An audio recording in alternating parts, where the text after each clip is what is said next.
Yeah, buddy. Hey, wait. Yeah.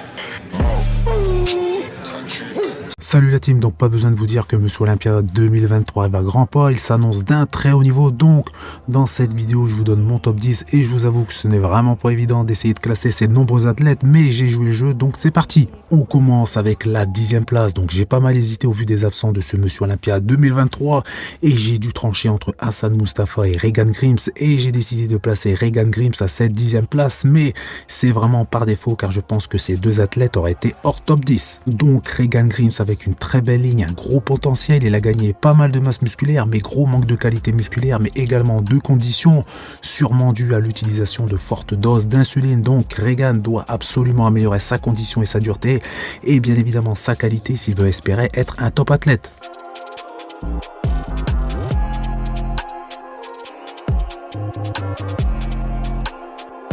À la 9e place, Michael Krizo qui sera cette année dans sa meilleure forme depuis ses débuts pro. Donc c'est un athlète très volumineux avec pour moi les plus gros bras du circuit. De plus il est très épais et depuis peu dans une superbe condition sur scène.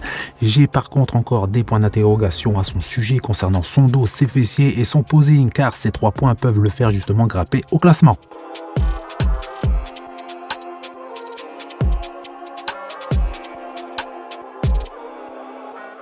Huitième place, Nathan Deacha qui fait son grand retour à Monsieur Olympia 2023.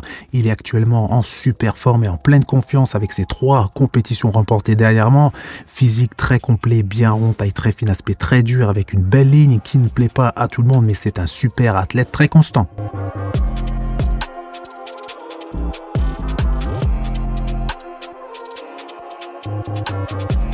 À la 7e place, Hunter Labrada qui cette année dans la meilleure forme de sa vie malgré sa déchirure au pec. Donc physique très complet mais le plus impressionnant est la condition qu'il a affichée sur scène cette année. Il était découpé de la tête aux pieds avec une très bonne qualité musculaire. Par contre, il a eu plutôt quelques petits soucis de posing dans sa bataille avec Andrew Jack dernièrement et également des problèmes à contrôler son abdomen. Je suis sûr que Hunter Labrada a travaillé très dur en ce qui concerne son posing et le fait de contrôler son abdomen sur scène pour que sur la scène de Olympia il ne reproduise pas les mêmes erreurs.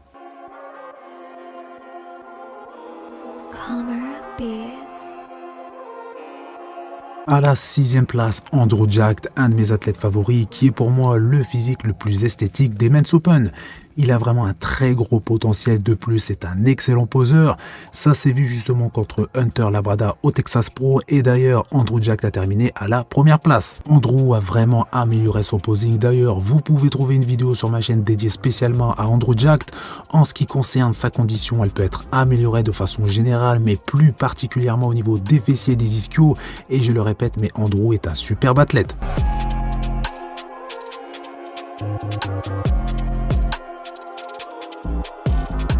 Donc maintenant nous allons rentrer justement dans le vif du sujet, donc le top 5. Donc à cette 5e place je place Brandon Curry, Monsieur Olympia 2019 qui dans ma dernière vidéo présente une superbe condition de bien meilleure qualité que l'an passé.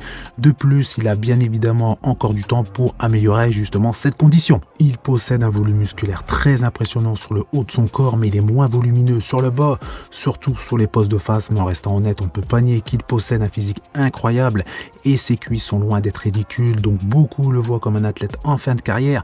Personnellement, je pense qu'il lui faut plus de temps et surtout d'être mieux encadré en ce qui concerne son entraînement pour travailler davantage ses points faibles et ralentir le travail de ses points forts et j'espère qu'il va faire taire pas mal de personnes cette année.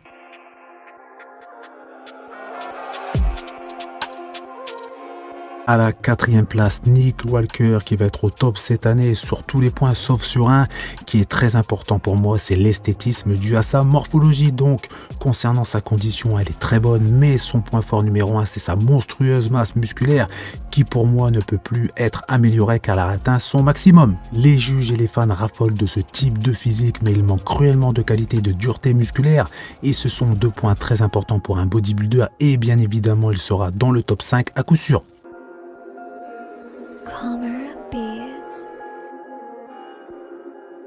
Donc c'est parti pour le top 3. À la troisième place, Samson Dauda qui a énormément progressé depuis quelques mois à une vitesse phénoménale. Il est grand, volumineux, esthétique, il a gagné en qualité et je pense qu'il possède les capacités pour devenir Monsieur Olympia. Il le sera à coup sûr. Certains spécialistes le voient même remporter Monsieur Olympia 2023, mais personnellement je pense que non.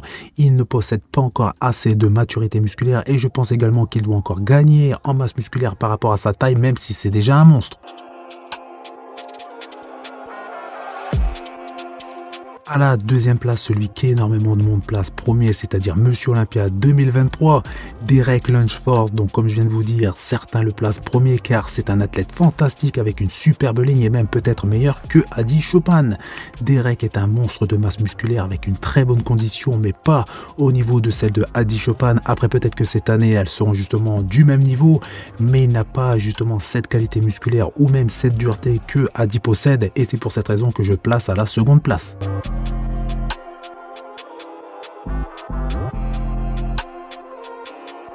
À la première place, donc vous vous en doutez, Adi Chopin qui pour moi est un athlète phénoménal avec un physique incroyablement complet. Il présente une qualité musculaire et une dureté comme aucun autre athlète sur la scène de Monsieur Olympia. De plus, Derek Lunsford a énormément partagé sur les réseaux sociaux, que ce soit des photos ou des vidéos de son physique incroyable. Et à l'inverse, Adi Chopin n'a pratiquement rien partagé, le peu n'était pas justement de qualité exceptionnelle. Donc, on ne sait pas vraiment les réels progrès que Adi a pu faire, aussi bien sur le volume musculaire, notamment sur le dos, mais il a pu également encore améliorer sa qualité musculaire déjà exceptionnel.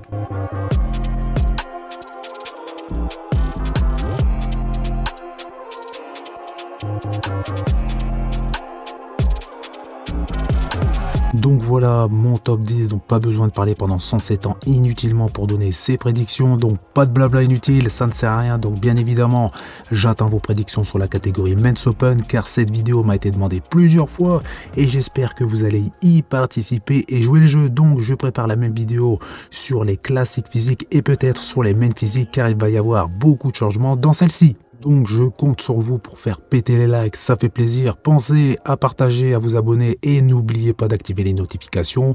Et je vous dis à bientôt. Salut! Calmer Beats.